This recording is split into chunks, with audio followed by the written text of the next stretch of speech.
I worry for the Brooklyn Nets. Like, I genuinely worry. I don't know. I feel like they've once again repeated history and not in a good way. So, Kevin Durant, Kyrie Irving, and Steve Nash. Kevin Durant, 32 years of age, coming off of an ACL injury with the Golden State Warriors. Kyrie Irving played this season, got injured with a right arm injury. He's probably in his prime right now, you could say. And Steve Nash never coached a game in his NBA career. Who knows how that'll work out? This all seems strangely familiar somehow. I don't know. I just can't wrap my head around it. Oh, yeah. That one time where Boston traded away Paul Pierce Garnett and a host of other players to the Nets and robbed them of like half a decade of future picks. That's what Okay, now look. I know. Brooklyn didn't give up half a decade worth of first-round picks to get their superstars. In fact, I commend them for how they got their superstars. It was basically a very, very not intricate. I'd say maybe a little bit partially due to luck that they were able to get Kevin Durant and Kyrie in the 2019 free agency class, but I still commend them for that. They got him the right way, not the wrong way. In that absolutely just disgusting trade. Let me pull it up here real quick. I'm sure all fans of the NBA have seen this trade and are basically, this is the model for what not to do when trying to build a win now team. Trading away this many picks just is not healthy. You want to keep those because those picks, yeah, that stuff that drafts future prospects. That's how you build your team in the future, and so it doesn't grow stagnant when your stars eventually get older. Which, speaking of old, that's what Paul Pierce and Kevin Garnett were. I mean, Danny Ainge, first of all, as much as everyone calls him a con man, you got to give the man credit where credit's due. Like, Kevin Garnett, at the age of 36, was still an all-star, averaging 15 points, like 8 rebounds. Literally just the same old Kevin Garnett. They had not a very good playoff run. They lost in the first round. Not a very good record. And so Danny Ainge probably figured it's time to put this team in the past and just absolutely robbed the Brooklyn Nets of their future. Took all their picks, gave them basically a bunch of old men.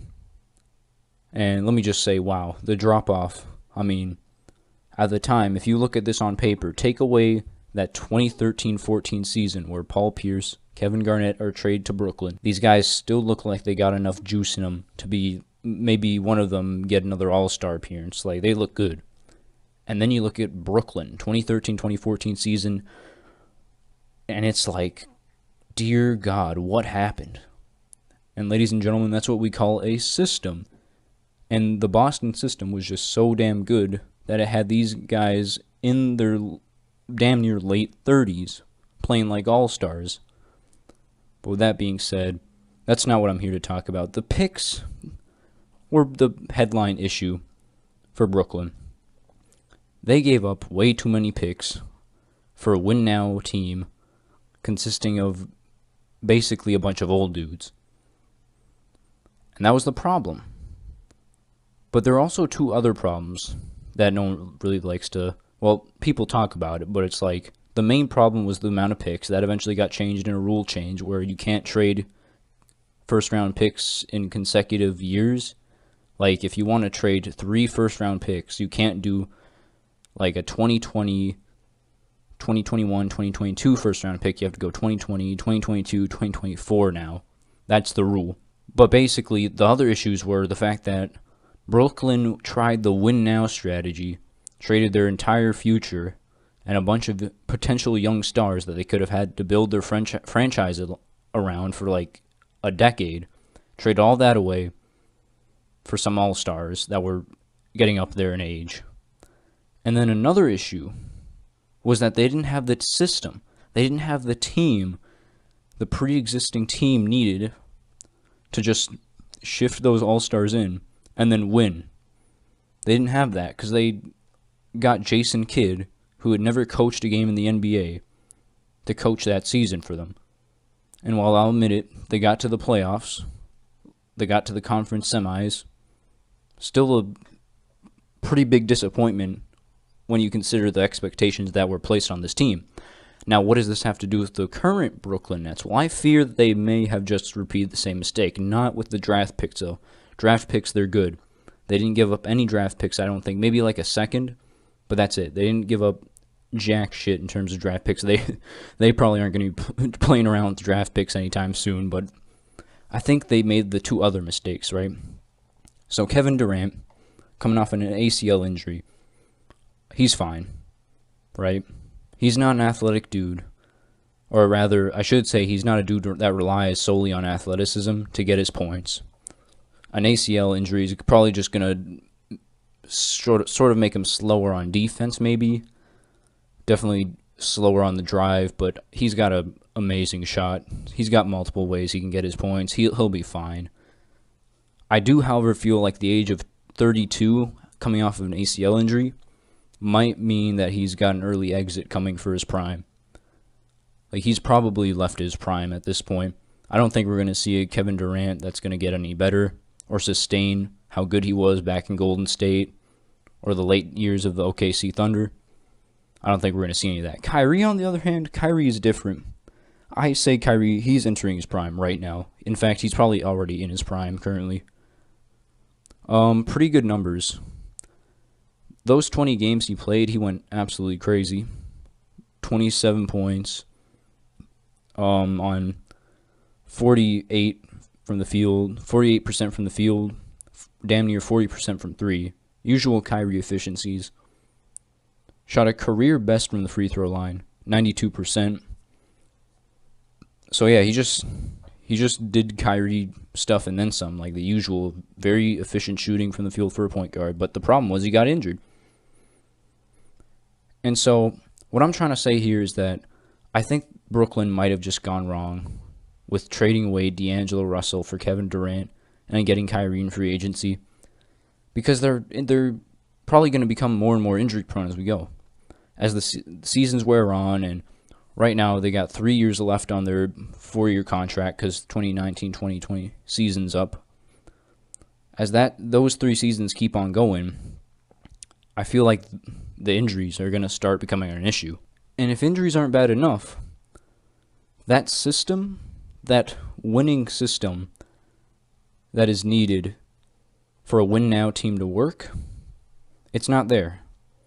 Because the Brooklyn Nets fired Kenny Atkinson, are thinking about trading most of their young players, and have hired on Steve Nash, who, like Jason Kidd, never coached a game in the NBA, not experienced with this stuff. And I mean, I can't rag on the guy because, like, we don't know how he's going to coach, right? He could be all right. He could be really good. But I'm just saying, this seems awfully familiar to what happened in Brooklyn that fateful year. 2013, 2014. I'm telling you, this is literally a reenactment of that. The similarities are just too uncanny. The only thing that's missing is the draft picks. How many draft picks are they going to give up for another star? Oh man, I really don't want to think it's true, but I feel like the Brooklyn Nets, everything's just got disaster written all over it. Like, they are going to guarantee underachieve. Because something, if it ain't the injuries that are going wrong, it's the coaching that's going to go wrong. It's the system that's going to go wrong. It's the basically lack of leadership. I don't want to talk about Kyrie Irving, Kevin Durant, and how those two might fare, because the media loves to dramatize things and make everything a bigger deal than it is. So I think those two personalities can be fine, although I will bring this up. Kyrie Irving did say that the reason he left LeBron for the Celtics was because he wanted to be a leader. And now here he is in Brooklyn with one of the best small forwards in the game. So I don't know. I don't know. I'm not trying to say nothing, but seems awfully interesting to me. So anyways, that's all I got to say on the matter. if you got Brooklyn picked as a favorite to win the title, maybe just reconsider. Because something tells me it's going to go horribly wrong. I don't want to curse it. I don't want to jinx it, but I'm just saying. Something's going to go horribly wrong, I feel like. I just have a bad feeling. But yeah, that's the end of the video. Like what you saw, give me a like. Comment if you have anything to say. What do you think of my opinion? Do you agree, disagree? And subscribe, because got more of this coming down the pipeline. Take it easy.